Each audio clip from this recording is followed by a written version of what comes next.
Hi, everyone. Welcome. Thank you for joining. We'll just give it a minute and let everybody get into the webinar.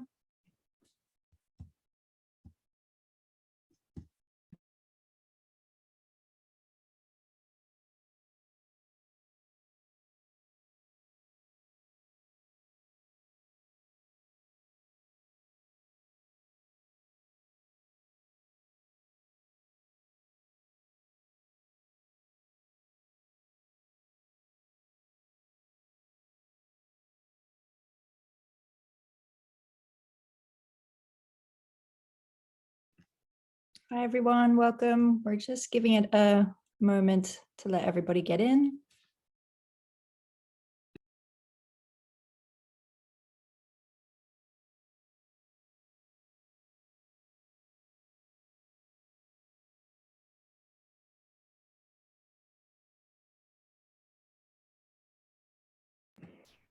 Okay, let's get started. Welcome, everyone, and thank you for joining again today, or perhaps for the first time in the series. My name is Shannon Ganem, and I'm the Global Education Director at Magnum Photos. And with my colleague, Pauline Vermeer, Cultural Director at Magnum Photos New York, we'll be your hosts for the Beyond Magnum Talks program. And we're joined by our archive chapter co-chairs, Azu Nwagbogu and Asya Yaghmurian. Hi guys, how are you? Thank you for joining us. Okay, so Beyond Magnum is an in-depth talks program created to address and explore some of the challenges facing our industry today. Through this series of free talks in chapters addressing archives, representation, and the future of photography, speakers will share their thoughts and engage in debate across a range of issues. Each section will be led by respected figures from the world of photography, and speakers will range from practitioners to academics to subjects of photographs. The video of yesterday's talk will shortly be available on our website if you missed that, and you can hear more from our president, Olivia Arthur, about the genesis and aims of the program. Just a little bit of housekeeping. So today's event is being hosted via Zoom webinar. You'll be able to participate via the Q&A box. So please put any comments that you have, questions for our speakers, or tech questions into the Q&A box. We'll try and address as many as we can, either live or with a text response, but given the time, we will not be able to address everything. We will, however, collate these and look to build these into our reflections at the end of each chapter. We recognize that this series of events will likely raise more questions than answer them, and that it is the beginning of a conversation. So thank you so much for your contributions to that dialogue. Please note that you can find our speakers' full bios on the Beyond Magnum page on the Magnum website. And that was sent to you in an email today. And we want to spend as much time as possible in conversations. So at times we may just do brief introductions, but you've got all of the detail there. And with that, I'll hand over to Azu and Asya to introduce this session and invite Chi Yin to join us as well. Thank you, Azu and Asya. Hi everyone. Thank you, Shannon. So welcome everyone to chapter 1, case study number 2, writing the history of the Malayan emergency. So today we will have a presentation by Chi Yin and followed by discussion with Wayne Modest. I would like to introduce our speaker and the guest through introducing their short bios. Chi Yin's work combines deep research with intimate storytelling. She explores history, memory, conflict, and migration using photography, film, sound, text, and archival material in an multidisciplinary practice. Chi Yin was commissioned as the Nobel Peace Prize photographer in 2017 and created a solo show for the Nobel Peace Center Museum in Oslo on nuclear weapons, combining video installation and still photography. Other notable projects include One Day We'll Understand and ongoing excavation of histories from the anti-colonial resistance movement in British Malaya during the early Cold War, Dying to the Breath, which chronicled the slow death of a Chinese gold miner from black lung disease and shifting sands, an ongoing visual investigation into world's dependence on a non-renewable resource. Wayne Modest is the director of content for the National Museum of World Cultures and Wereldmuseum Rotterdam, and the head of a research center of material culture. He is also a professor of material culture and critical heritage in the Faculty of Humanities at the Vrije Universiteit Amsterdam. Modest was previously head of the curatorial department of the Tropenmuseum Amsterdam, keeper of anthropology at the Horniman Museum in London, and director of the Museums of History and Ethnography in Kingston, Jamaica. He has held visiting scholar positions at the Yale Center for British Art, Yale University, and the School for Museum Studies, New York University. Wayne Modest's work is driven by a concern for more historically contingent ways of understanding the present, especially in relation to material culture museum collections. His research interests include issues of belonging and displacement, material mobilities, histories of ethnographic collections, and exhibitionary practices. Difficult heritage with a special focus on slavery, colonialism, and post-colonialism, and Caribbean thought. More recently, Modest has been researching and publishing on heritage and citizenship in Europe, with special attention for urban life and on ethnographic museums and questions of redress and repair. So we will begin this case study by a presentation by Chi Yin, who will introduce the project on her family history through the interventions in the Imperial Walls Museum's archives on the Malayan anti-colonial war. We will learn about Chi Yin's archiving strategies through her upcoming solo show, Interventions, which will open in Arles on the 4th of July. Chi Yin will also talk about her other work called Remnants, followed by performative reading of a letter to her grandfather. This poetic gesture will open up a door to the counter-models of working with the archives. Followed by the discussion with Wayne Modest, we would like to talk about the colonial nature of the archives, which emerged, as Wayne says, out of a planetary catastrophe. Paradoxically, the planetary catastrophes are not necessarily represented in colonial archives. On the contrary, they are represented as improvements.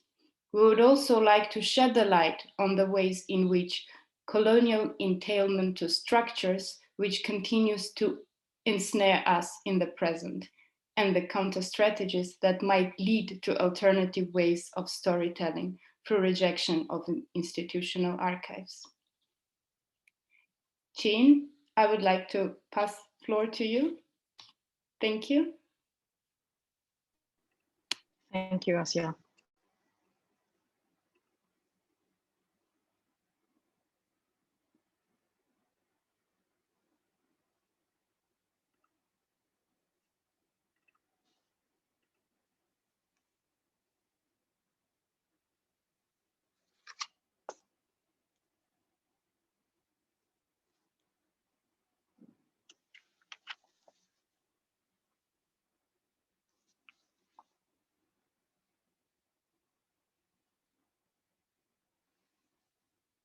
Dear Irene, sorry I haven't written before this, old girl, but I'm afraid I've been a very busy man these last few months.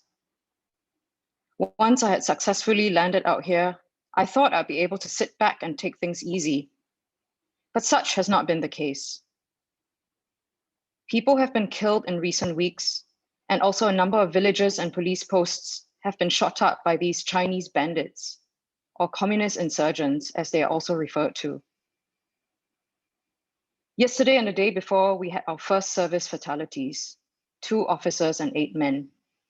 And full-scale combined military and police action has been going on now for the last 2 weeks, with fully armed RAF support. As we have now been put on active service, I suppose it's war. What fun.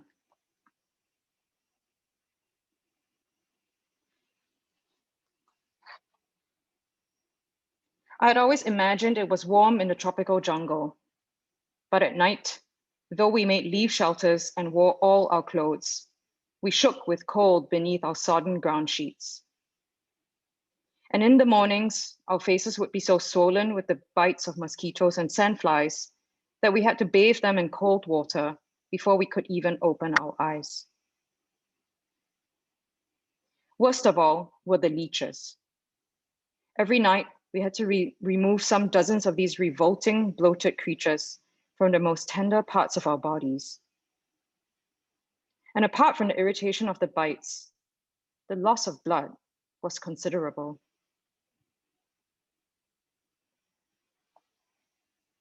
Looking down from the top of the mountain, what appeared in front of my eyes was not a sea of Admiral green, but a desert of lifeless brown.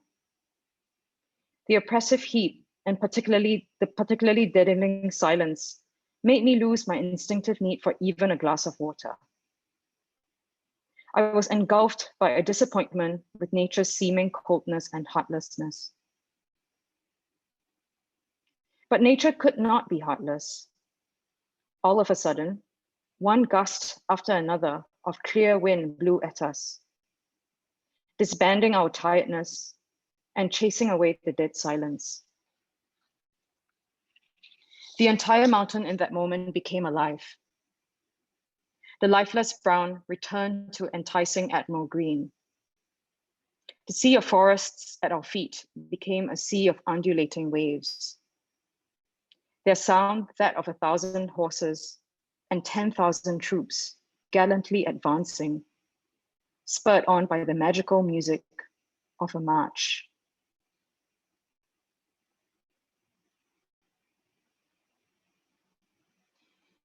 Colonialism is a term which suggests a state of affairs in respect of non-self-governing territories, which is derogatory and which ought to be superseded as soon as possible.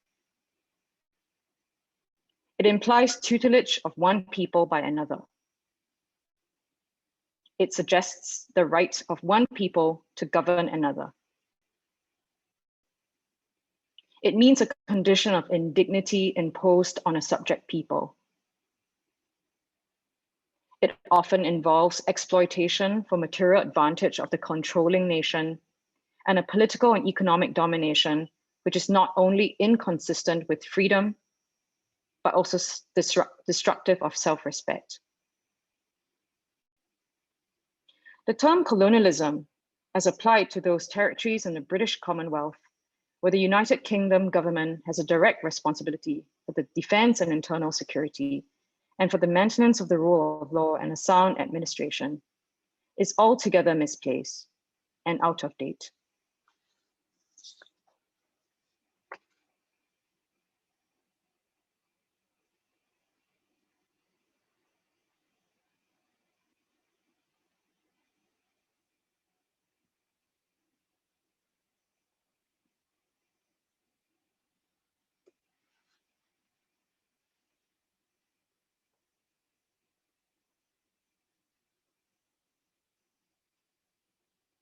Dear Granddad, I never met you, and the family from the time I was a child never talked about you.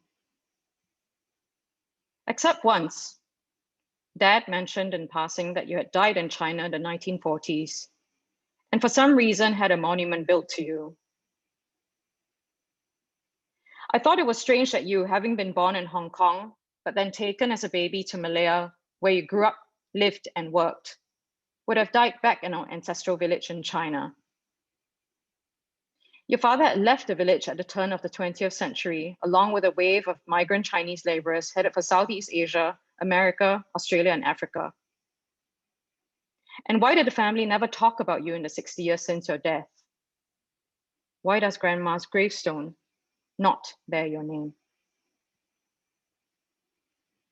15 years ago, when I was going to be posted out to China as a foreign correspondent for a newspaper, I pestered Dad and his older brother about you. They were reluctant to talk. One Chinese New Year on my visit home, my mom handed me a black and white photograph. The man in the photograph stood confidently, hands on hip. He was not tall, had a high forehead and thick lips, and a camera was slung around his neck. Another photographer in the family? I was intrigued. Eventually, oldest uncle coughed up a letter from his drawers. It was one of many letters relatives in our ancestral village had written to us over the past 60 years. But we never replied to them. The family wanted to forget you, forget China, and that chapter of history. I called the only phone number on the letter and introduced myself as your granddaughter.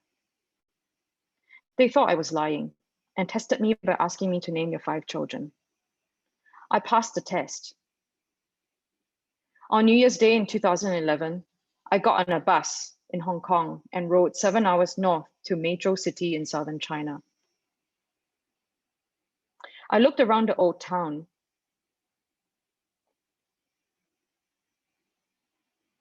Are these the same roads you walked? The same things you saw? I took a van back to our village, going past the jetty that great-granddad had left China from in the late 1800s. And the same steps you must have walked back up when you returned to China in the 1940s. I met our relatives. I found the house that great-granddad had built and where you had lived when you returned. I looked for traces of you and observed the rituals in this 100-year-old house where our relatives live, farm, and gamble, and sometimes eat wretch for breakfast. I asked them how you came back here in early 1949, in the final months of the civil war between the communists and the nationalists in China.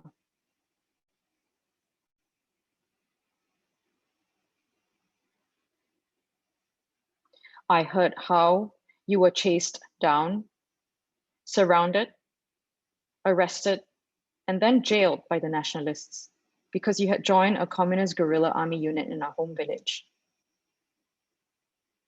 I learned how you were eventually executed in July 1949 by the nationalists, just 2 months before the communists declared victory over China. Your side won the war, but all that remains of you is this monument in our village to your martyrdom. And this photograph, which the relatives handed to me as the only thing you had brought back with you from British Malaya. It was your prison photograph. It bears your detainee number. Your eyes seem to have lost the luster they once had. Painful as it was, oldest uncle began to open up. We found old family albums.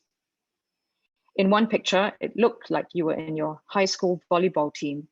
You were squatting in the front row, first from left, posing as if you were trying to keep the hairy mole on your left arm in the shadows.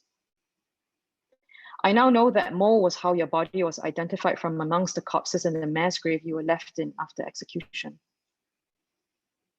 I now know that in the 1930s, you had been a school principal and then a leftist journalist and photographer in Northern Malaya.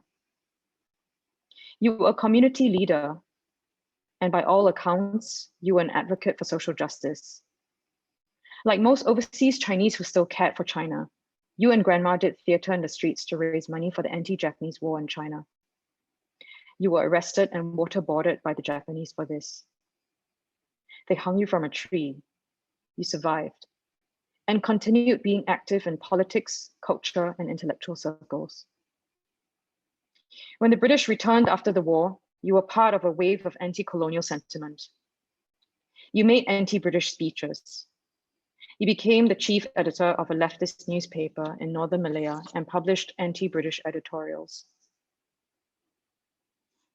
As the winds of the Cold War were blowing everywhere around the world, you were arrested by the British, who had declared emergency rule in Malaya as the communist-led resistance grew. The guerrillas in the dense jungles across Malaya sabotaged British rule and the tin and rubber supply that the British relied on from its prized colony. The British solution to this was to round up 35,000 leftists like you and deport you all to China, whether you had been born there or not. That's how you ended up in China. It was an all-out war in every way but name.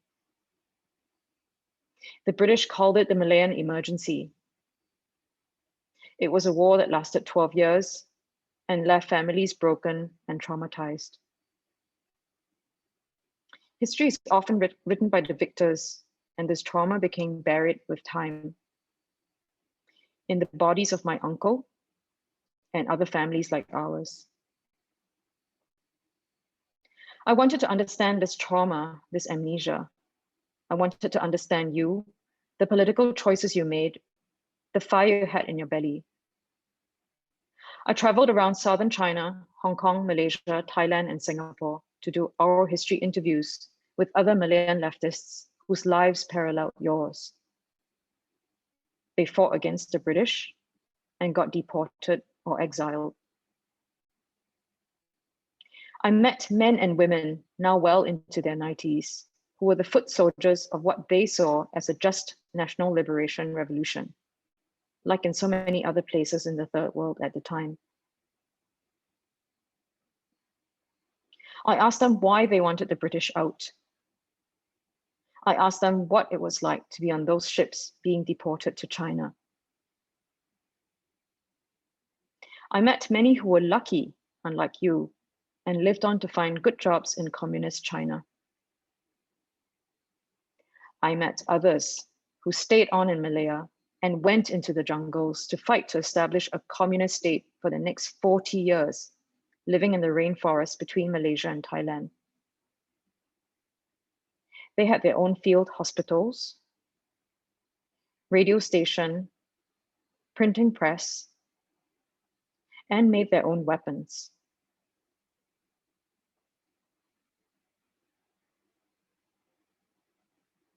They went on fighting for the idea and ideal of socialism, laying down arms only in 1989. Some remain exiled today in the jungles of southern Thailand. They've given their lives to a failed revolution. And most of them are now fading from the scene.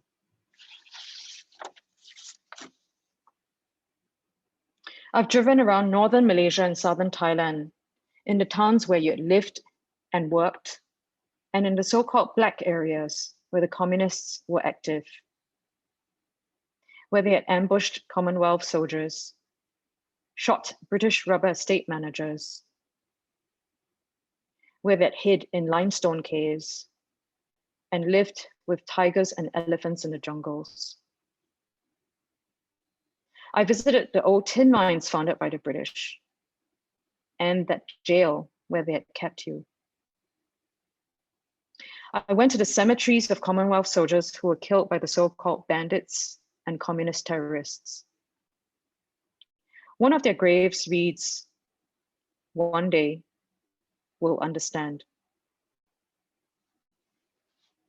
In our family, this buried chapter of the Cold War left grandma and great-grandma to raise your 5 children without you. I feel I can perhaps understand the choices you made in those times, in those turbulent times of big politics. The family now thinks the genes skipped a generation and your sense of social purpose passed on to me. But grandma must have been very angry when she said you chose politics over family. And she must have been thoroughly heartbroken to lose you. She never remarried. One day, we might understand.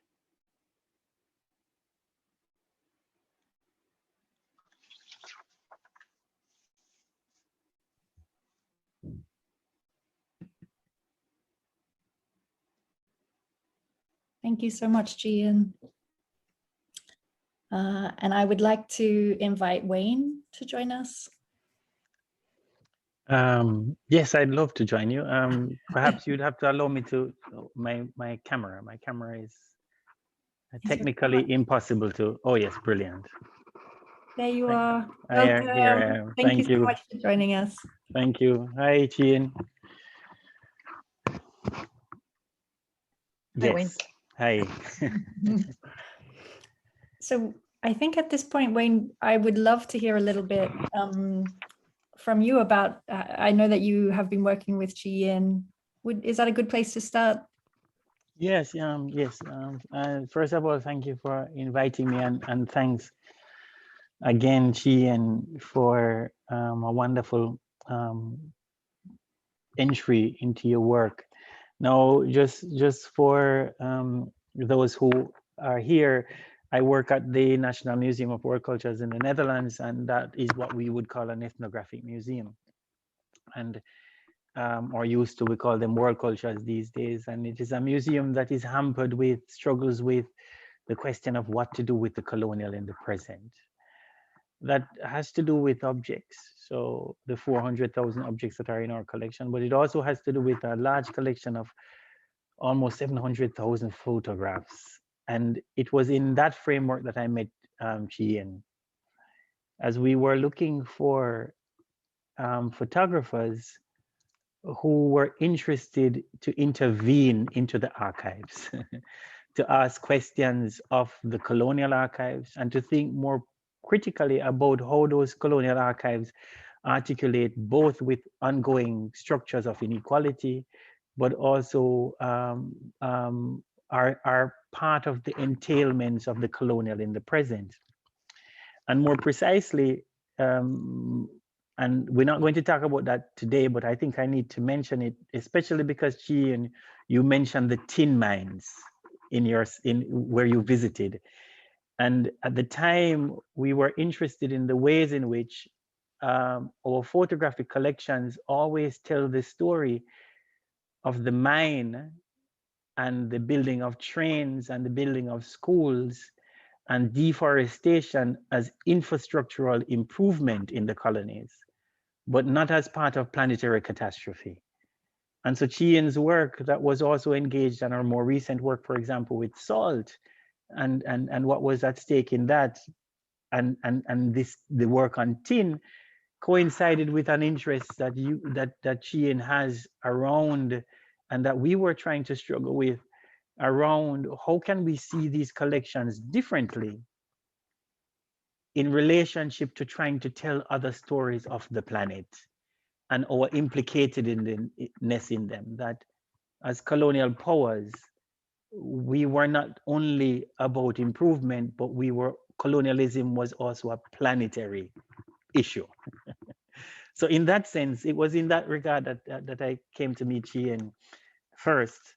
And then secondly, through this second project, Remnants, Requiem, Interventions, which is a more intimate, a more effective, a more fabulated understanding of what to do with archives that remain, which do not tell stories about the dominated, but are often hidden under the greater narratives of the dominant.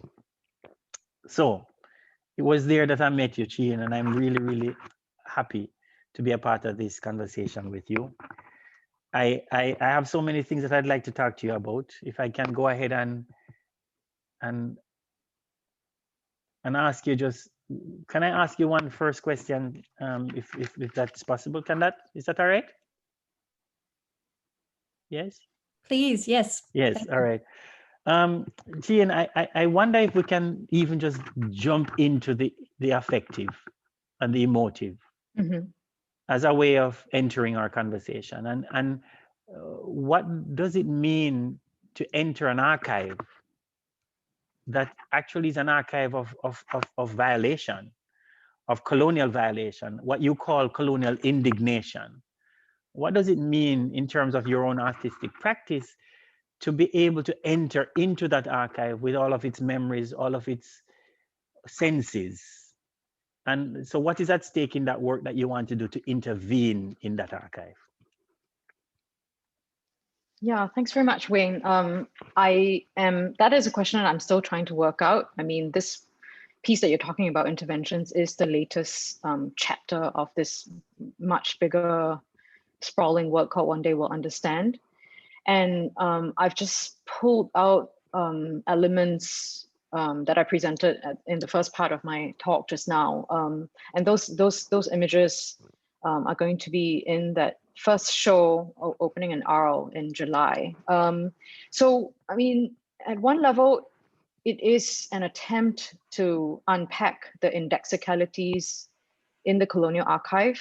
It's a sort of repurposing of the material that was used as colonial propaganda to tell, sort of in service of the stories I'm hoping to tell, sort of giving voice to the formerly colonized. Although where the work is at, I'm quite actually unsatisfied with, because I'm still using the colonial material to try and speak for the oppressed or the formerly oppressed. So there's still something that's unresolved about the work. And so I think it needs to be seen in context of the other pieces of this project. And in fact, I'm not showing the interventions in the colonial archive in them I'm not showing them alone. I'm showing them in the context of a video installation, which is songs actually performed by the former anti-colonial fighters themselves, now very elderly, but that video installation piece is going to be present in that exhibition, and the songs would actually flood the entire gallery space.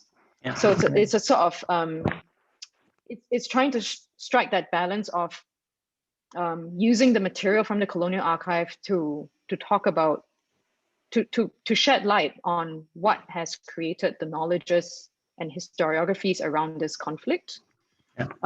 But at the same time, balancing that by literally putting the voices of the anti-colonial fighters in that same space. And that's where I'm at for now with that particular piece of the work.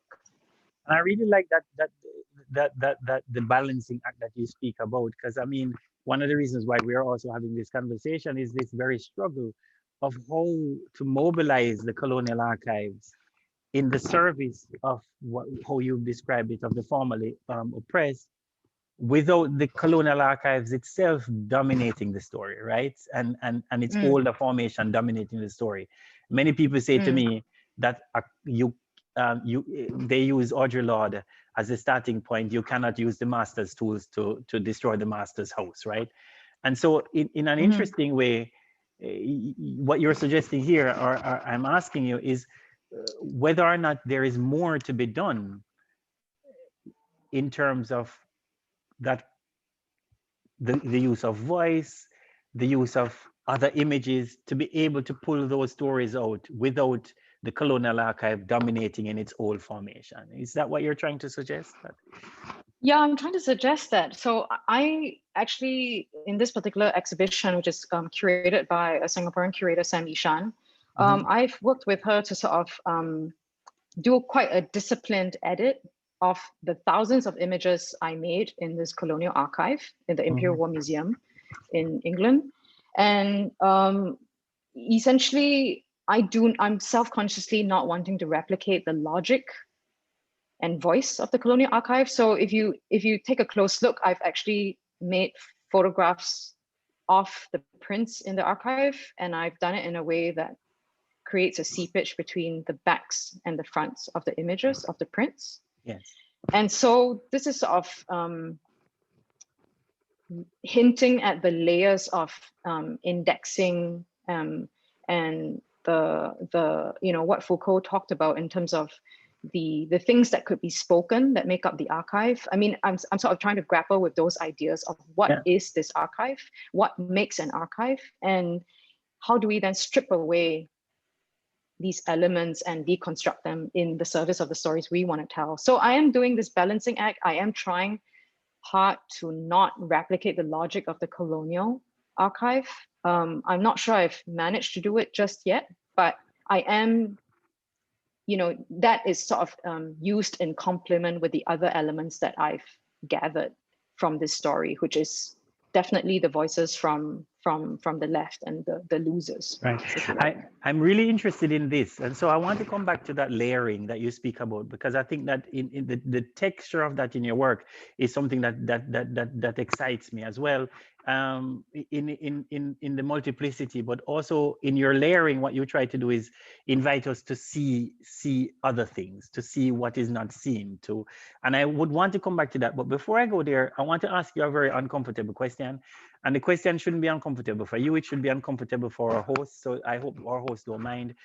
I inhabit a colonial structure. And one of the things that I always struggle with is how an invitation for you and as an artist to work in this colonial structure, how do you battle with the complex technology, the architectonics, the burden of the coloniality of this structure itself? And the reason why I wanted to make the link, you don't have to make the link, it's yourself, I make it for you, is that one could almost see Magnum as also a part of these logic, these what you call infrastructure, into which an artist is conscripted and must work. And how do you maneuver these kinds of structure without getting overwhelmed by the logic of the colonial for us, but also the logic that Magnum offers, which in itself, there's a certain kind of global stricture in which it functions. And as I say, that is my critique. You don't have to do it. You can talk about the museum if you want. Yeah. No, I mean, this is an inevitable question, I suppose, and it is one certainly that I grapple with, and it's one that I grappled with before I decided to put in an application to attempt to join Magnum, and it's one that I continue to grapple with. Yes, it is a bit of an uncomfortable conversation in many quarters, I suppose, within the collective, but it's certainly a deeply felt one for me, because I have in the last several years been working on the decolonial and the anti-colonial, and I am in something that looks like still a relic of those I mean, it is, after all, a Western-centric institution.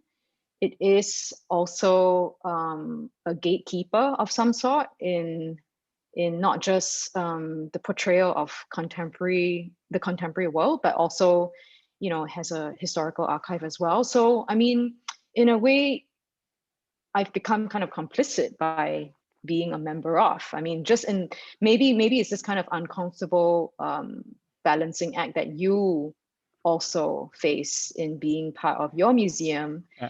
And I mean, I think you well know how it feels.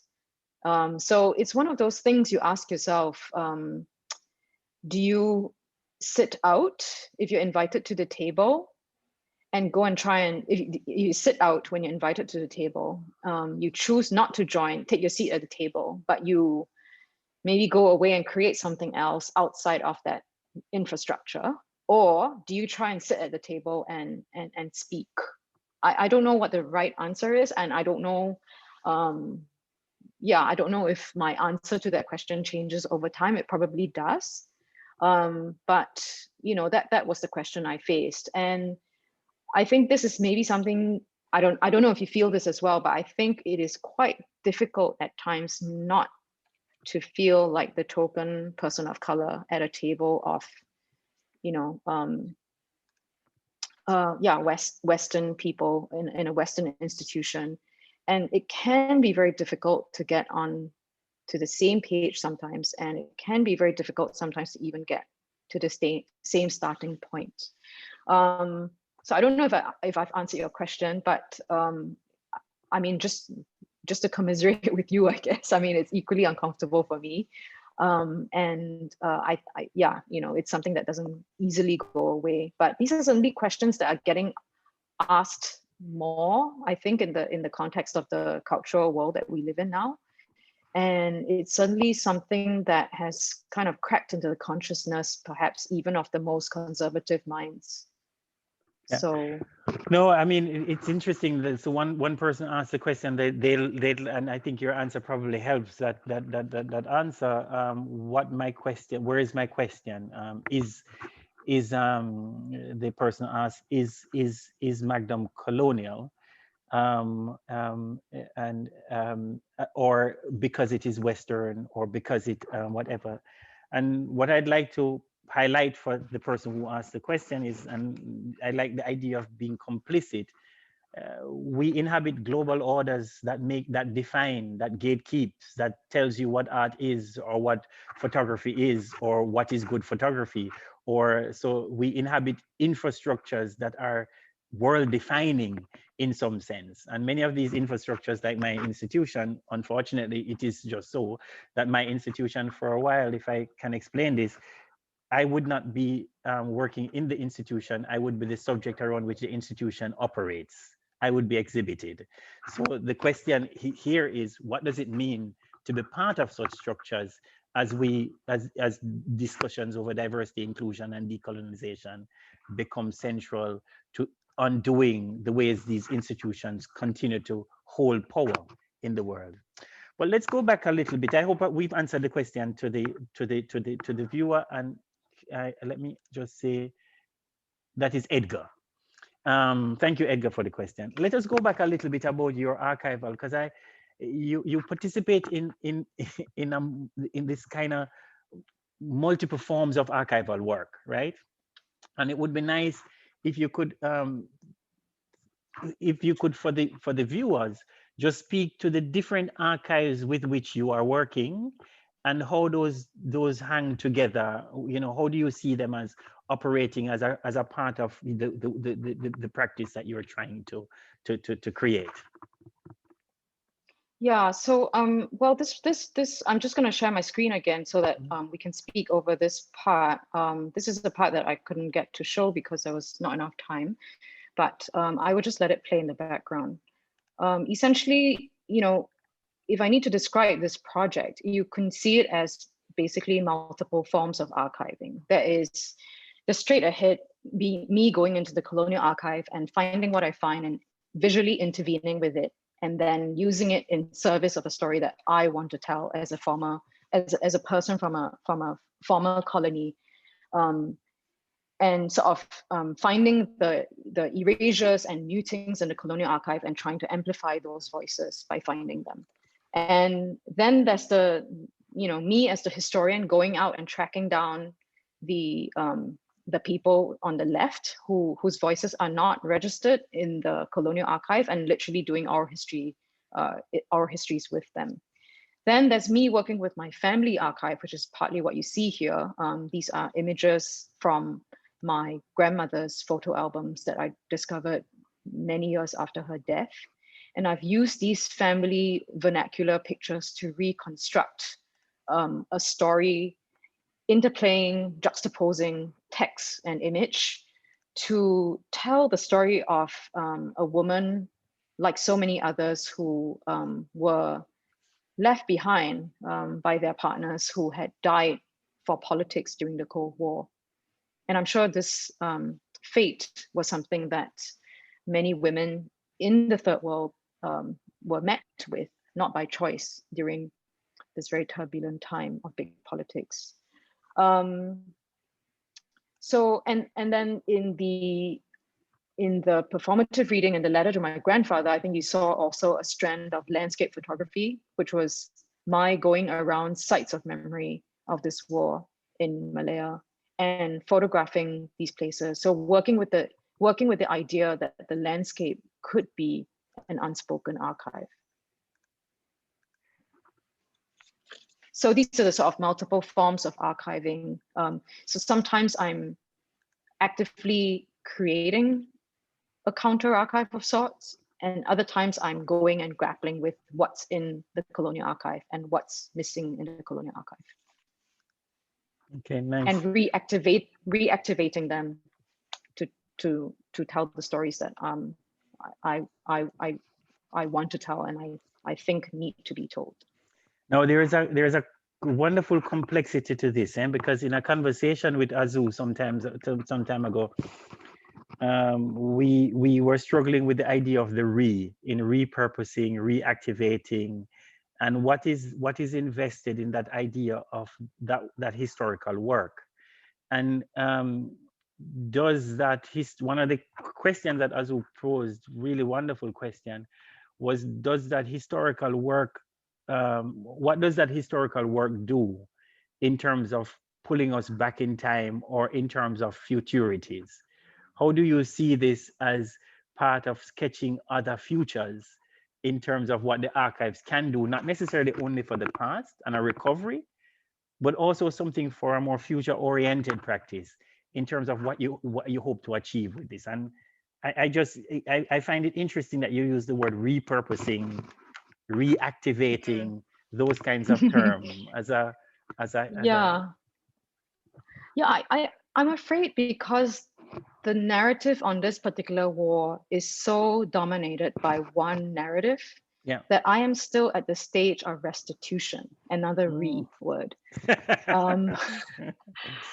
So I'm not sure how far into the future I can take this work, but the intervention series is an attempt to sort of collapse time in a way, right? I mean, there is the historical document of the print in the archive with all the wax pencil markings, the punch holes, the torn bits of caption paper, the dried glue, and all the rest of it.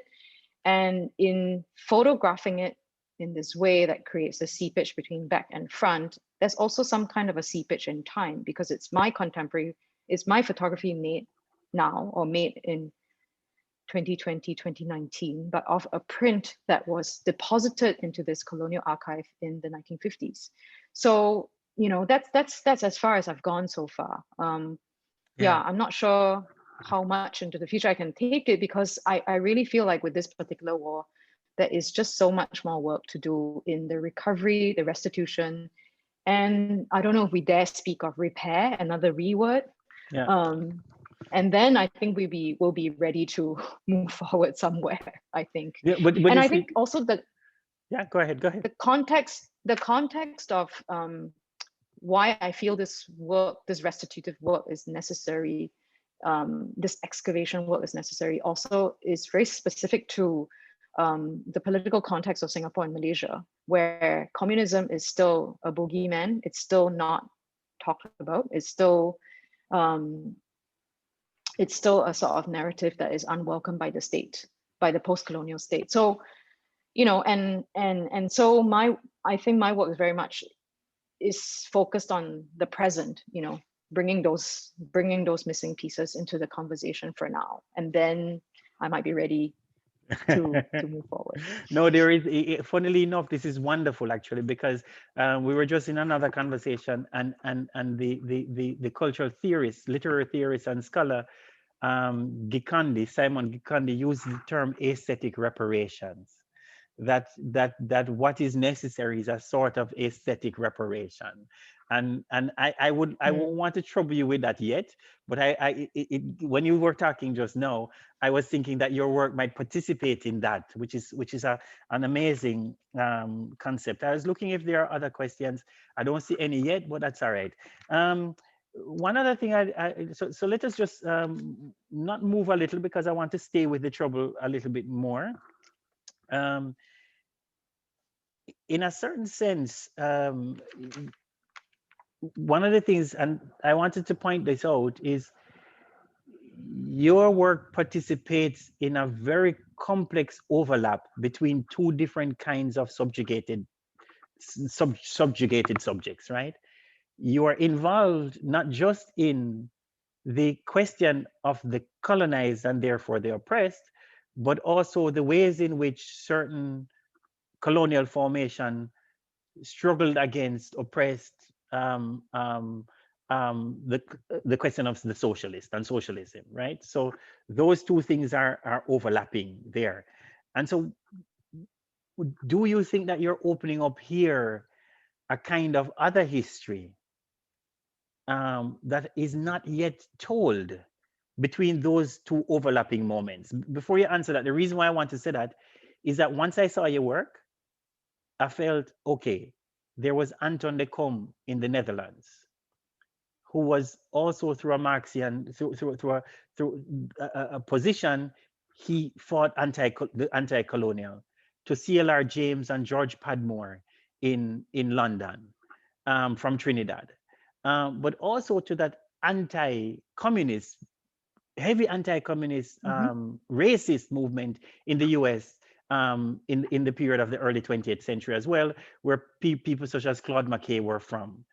Is there something in this that you think that we haven't yet attended to, in the ways in which that overlap between the socialist and the colonial overlap for thinking about other forms of solidarity anti-colonial struggles? Yeah, I do think so. I think that is something that I haven't necessarily unpacked in my work directly, but I've certainly been engaged with academic literature and scholarship around around these attempts to separate the two. I mean, I have to say that yeah, I speak about it in the same breath, but perhaps I really should be more careful and subtle about that. As far as my own oral history work goes, my kind of conclusion was that this was primarily an anti-colonial movement that very much overlapped with the communist movement, but they were not necessarily one and the same thing. For instance, my own grandfather, I've never found a smoking gun that he was a Malayan Communist Party member. And his own children very, very adamantly deny that he was. But that could also be, you know, the political context in which they live. But I mean, honestly, I have not found any evidence, any compelling evidence that he was the card-carrying member. It could well be that he was an underground member, but what I can say is that he was definitely a leftist, but that doesn't necessarily make you a communist. And so, and in many of the oral history interviews I've done with these foot soldiers of the movement, if you ask them what Marx was, many of them were not educated enough to know who Marx was or what Marxism was. And many of them came to the movement with out of many, many different reasons, as simple as having fallen in love with somebody else who was already in the movement, or they were influenced by their school teacher, or you know, some bookstore owner or such like. So it's definitely not one and the same, but they are overlapping circles in this particular conflict for sure. But yes, one could speak with a lot more subtlety about how those things actually don't overlap. And if you're talking about other types of solidarities, yeah, I mean, the Bandung 1955 conference was definitely a moment that is, I think, gaining, you know, scholarly attention in the last several years, and has become something that people look to for some kind of an alternative to the almost as an alternative to the world that we inhabit, right? It's either the left or the right, and people are seeking a different kind of South-South solidarity that existed before. So yes, I certainly think there are other types of solidarities to seek, even in this particular conflict that I've studied. But yeah, you can certainly find people that belong to both of those circles, and sometimes they overlap, and sometimes they do not. But in that sense, it was not at all an admonishment. It was actually something that excited me, because it was also a question about, does the colonial archive allow us to excavate those other kinds of solidarities, those other kinds of global connectivities, even while it is a structure of domination. So I was interested in that. But before, you don't have to do that one, I want to ask one last question, more or less, because I think we're nearly out of time. But one last issue that I would love to hear, and there are questions that are coming in, is in seeing your work just now, I was very excited by the ways in which you are practicing a certain kind of recovery, and I wonder if your recovery is also fabulatory. What Saidiya Hartman calls critical fabulation, which she uses with the photographs that she uses it as a way of telling stories that were never told. Some stories don't have to be as real as, you know. Is there a certain fabulatory mode in your work as well, or are you more confined to a certain archival truth, in a certain sense, in what you try to recover in the work? Yeah, no, I have read a bit of Sadia's work, and I admire it greatly. I personally I'm open to different modes of working in the archive. I mean, I know there are more speculative, fictive modes possible. For the moment, I have stuck mostly to the documentary, except that I haven't been as truth-seeking as perhaps I was in the past. So for instance, what I mean by that is I am taking oral histories for what they are, and I am not trying to verify pieces of information. I am using the oral histories that I collect myself as nuggets of information to work from, and not necessarily needing them to be verified as historical fact. Right. So I think I'm seeking a more expansive way of working with the archival, and not necessarily being totally true to maybe a more old school style of historian or archivist or even documentarian. I think some of even my own old ways of working have slightly gone out the window, because I think it's almost pointless to try and I kind of feel like, I live only once, and I've been trying to tell this story for almost 9 years now, working on different pieces of it. And I'm not going to be troubled by whether something was historical fact or not, because whose fact was it and whose truth was it? I mean, Right. that depends a lot on perspective too. So, I mean, I've had historians of the Malayan emergency say to me, but you're not adding anything to the historical knowledge. Like, what are you adding to what we understand about this war? And I don't think that's my role. I don't think that's my job in a way. I think I'm working in the realm of the affect and the realm of a more creative way of getting people to reflect and think about this period of history, be on Malaya and beyond Malaya, to a ton of other decolonization struggles. And so while I haven't maybe created things as that borrow from a more fictive and speculative kind of modes of working like Sadia has, but I'm certainly open to it, and I certainly try to engage with the imagination and the surreal in some of the visual work that I do. Yeah, and in a way, Saidia's work is also invested in what she calls what she calls the archives of the imagination. I'm going to choose one question now because we have to wrap up. And by the way, I love the way you define that.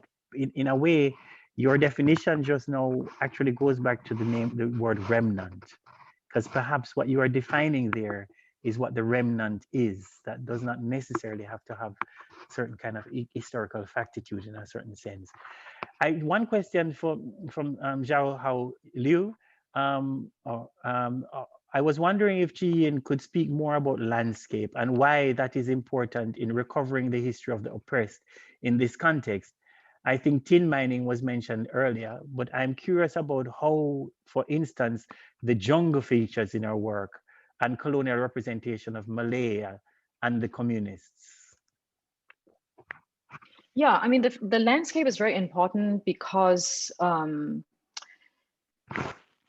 there is but one memorial of this particular conflict in Peninsular Malaysia today, and there's one public memorial of this war in Singapore today. And I kind of was engaging with this idea that littered around the land and the landscape of Malaya are these sort of unofficial sites of memory to this war. So the landscape photographs that you see, for instance, on this wall, on this wall in this particular exhibition from 2019, are quite specific sites that came out of pieces of research. So these are mostly places where something happened, or they relate somehow to the story of this conflict. The jungle that appears is very much the jungle that was the base where the communists managed to hide and launch their attacks from, and it was where they were pursued in, and so the jungle actually is very important. I have started to look at the colonial representation of the tropical, I think, and that's not just visual, but I think in some of the pieces of texts that I read out at the start of my presentation, you start to hear how the colonial and the anti-colonial thought of the jungle. So I am certainly looking at the colonial and the anti-colonial and how they thought of the spaces they inhabited. And certainly the jungle is a very main character in this particular conflict. All right. Now we've reached our hour, and I would like to say wonderful. I mean, there are so much more that I'd like to talk to you about, Chi Yin. Also because once you speak about those landscapes, and so I can think of so many scholars such as Rosalind Morris or Jill Cassid, who've been working wonderfully in this area.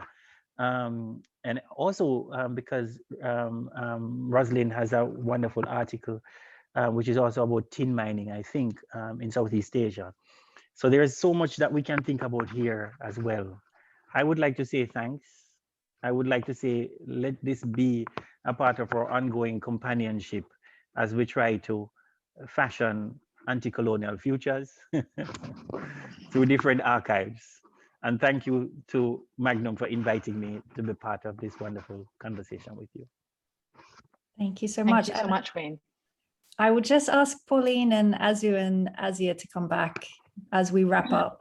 And I just wanted to say thank you so much to you both for helping us to ask these important questions, to Chi Yin for sharing your incredibly moving work, and to say thank you to Azu and Asya for curating this session and for connecting us to Wayne. That was an incredible conversation.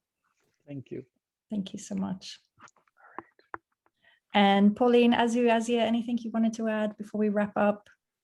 Well, I'd love to thank you all. Yes, Wayne and Chi Yin, this was incredible. Chi Yin, your presentation is, you know, we need to let it sink in and think about all the layers. And yeah, the political landscape is definitely, we could have a whole new conversation about, you know, how you, and also those photos, somebody who's also had questions about the photographs. You'll have to come back, both of you, and we'll have another conversation soon, maybe around the time of the show in Arles and the book release, Chi Yin. And Asya and Azu, thank you so much for another amazing conversation. Shannon, do you want me to talk about what's going to happen tomorrow? That would be great. Thank you. I Wayne need needs to go. He's on a tight All right. schedule. Thank you, Wayne. Bye. Thank Bye. you So much. Thank you, Bye. Wayne. So Bye, much, Chi. Wayne. Thank you Bye-bye. so much. Bye. So yes, tomorrow we're going to talk about archives and legacy through 2 case studies. The first one will be the archive of Ernest Cole, South African photographer. And then the second one will be about the archive of Inge Morat, Austrian photographer, one of the first women to join Magnum in the 50s. And the last conversation will be, well, before we wrap up, we'll be working with archives, past, present, future, with Rafael Milak and Christina de Middle, and also Azu, Asya, and Moritz Neumüller, who we met yesterday at the first in the first introductory conversation. And Asya and Azu, did you want to add something to that? No, I think Wayne has left, so it's fine. I was looking to, I can't seem to get on the video. Let me fix that. Let me fix that. Oh, it's fine. Okay. Try one more time. No, it's fine. Thank you. I had a few questions for Wayne and Chi Yin, but since Wayne has left, I suppose we'll save it for another time, because there are so many interesting layers of that conversation that I think we need another hour to unpack at the very minimum. Absolutely. We really just got started. So it sounds like we've got a round 2 coming up. Absolutely. Just super interesting. Thank you so much, Ian, for that performative reading. It was really, I saw Fredericton had a question, and he was saying, he asked about how artistic intervention or activates the archive, by the archive becomes alive when you begin to activate it. And I think all of the reads that we talk about, the remediation, restitution, restoration, all of that accumulation of read become a sort of a kind of counter-conduct in the Foucault sense, in the way we're able to regenerate a new meaning in a new timeline for the future. So thank you again for that, Chi Yin. Thank you, Wayne. Thank you. Really great. Thank you. Thank you both, and thank you, Chi Yin. Yeah, I think Fred Richin asked a question in the chat that said it was a comment and asking you, but it was about the personal and the archive, how the two together bring, how it makes it even more powerful. Or he was asking, to comment on that, how the fact that it is a personal story really makes it, expands it in a whole new direction. And it does not need to be critical fabulation. The fact that you touch it from a personal perspective, it just completely changes the meaning and gives it an authenticity. A very useless word, sorry, but it gives it a newness that is hard to replicate. So yes, thank you. Thank you. Okay, well, with that, I will just say a thank you to everybody who joined us, and yes, hopefully see you all tomorrow. And thank you to all of our speakers.